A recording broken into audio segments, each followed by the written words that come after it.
Si on prend la belle histoire de la mythologie, elle est très simple.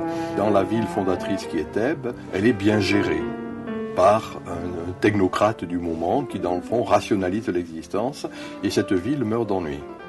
Et c'est à ce moment-là où les femmes vont chercher l'autre protagoniste, le second fils du fondateur, qui s'appelle Dionysos, qui est un peu l'étranger absolu. Il est ambigu sexuellement, à la fois homme et femme. Et cette introduction de Dionysos dans la cité, c'est les fameuses bacchanales, qui réaniment la ville qui mourait d'ennui.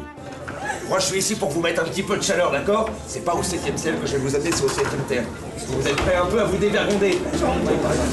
Des questions? C'est pour mieux bon temps. Monsieur Hellman, mesdames et messieurs, monsieur Hellman!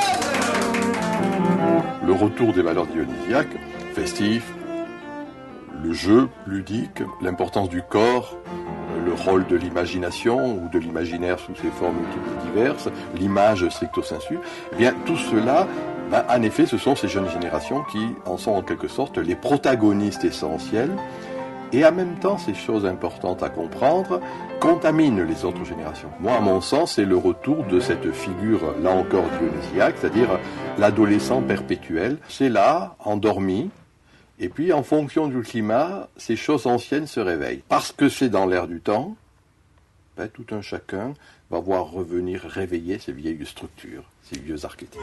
Alors que nous fait le coup du pénal? C'est qui qui a fait le rouler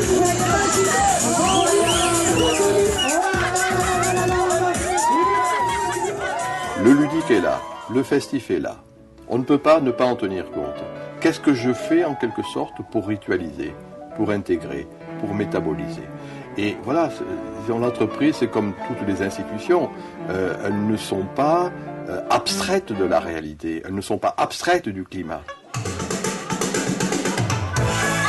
Les chefs d'entreprise qui ont le nez creux, qui savent en quelque sorte utiliser ce qui est dans l'air du temps, c'est ceux-là même qui, dans le fond, feront, je parle à la manière des arts martiaux, de ce qui est apparemment une faiblesse, une force.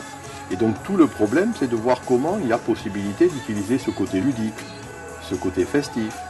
Et on a des quantités d'exemples qui montrent que les entreprises les plus performantes sont celles qui justement arrivent à intégrer.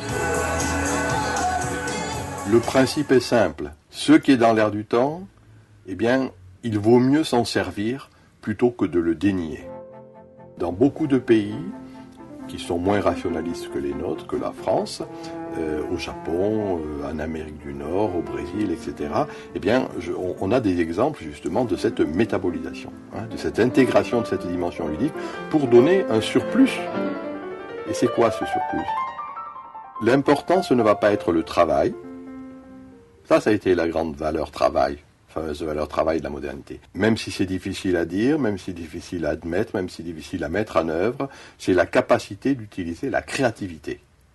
Et la créativité, ce n'est pas simplement la raison, c'est aussi le jeu, c'est la fête, c'est le qualitatif.